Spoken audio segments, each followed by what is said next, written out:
turn back to Haiti now. As we noted earlier, Washington has been pushing Canada to lead a multilateral mission to the country.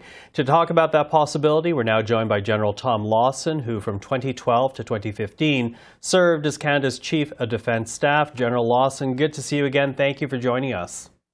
Thanks for having me, Michael. Now, Canada, as you well know, does have a history with Haiti. What was your first reaction when you heard this request for Canada to lead a mission to that country?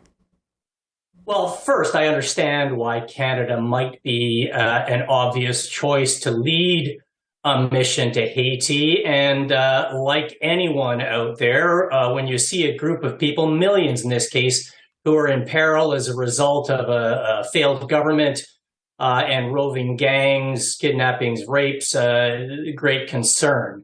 But beyond that, great concern that Canada might try to stand up a military mission under the conditions that are there right now. Under the conditions that are there. You know, it's interesting because we do, as you know, have 2 patrol boats right now off the coast of Haiti, but we are hearing that only boots on the ground would really change the situation. What's the danger of actually engaging on a mission that would take soldiers onto the ground?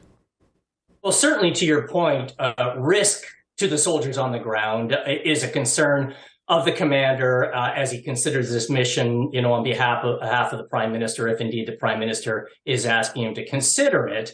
And how to mitigate those risks would be the big thing. But we've been on a lot of risky missions in the Canadian Armed Forces. There's good training, there's good equipment.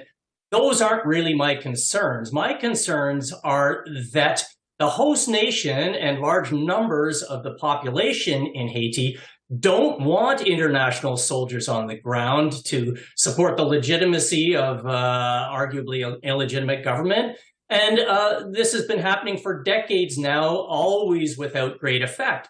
So if Canada were to lead a mission in there, it would be a mission where the host nation is not suggesting what the end state, the desired end state is. And if there isn't a desired end state, then we come to the last concern, or the biggest concern I would have, and that is, what's your exit strategy? When can you declare success and leave the mission? And if there's no clear success point defined by the host nation or a way forward by the host nation, then there really is no end state that allows that. This could go on for years and years and years. Okay, so what can Canada actually do then? Because at the end of the day, we are, as you say, seeing these kidnappings, rape, and violence. They go unanswered. We're seeing starvation and disease. And really, there is a Canadian instinct to help. So what can this country actually do, given the reality that you're outlining politically on the ground?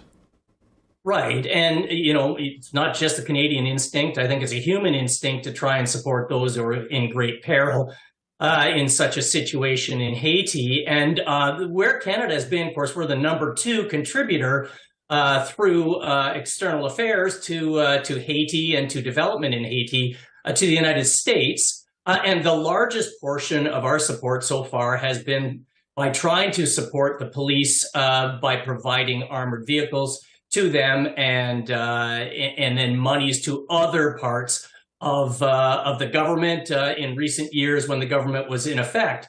So, you know, there are a lot of things that Canadians can do before the military should get involved. And I think that those are things that should be considered long ahead of an open-ended military mission.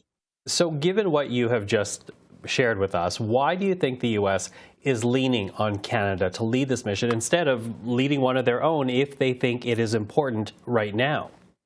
Well, I think the United States, you know, sees, as we do, the horror of what's going on in Haiti, and they know that Canada likely has the numbers and the capability to do well leading a mission down there. Of course, the problem with a military as small, very professional, but as small as Canada's, after decades of underinvestment in defense, is that you have to be very careful with your prioritization of missions. And right now, our mission in NATO, supporting our allies on the eastern side of NATO, leading a brigade-sized group in Latvia, That's the priority, and that's what Canada can support through its armed forces. And in fact, there was recently an announcement that our contribution to that mission would be increased. If indeed Canada was asked by the U.S. and agreed to do this, it would require a reprioritization, and Canada would likely have to either pull out of that NATO mission or decrease its size greatly. And there's another concern here too. This mission would not be anything like the type of missions that we go on with NATO or even with like-minded nations in the Middle East.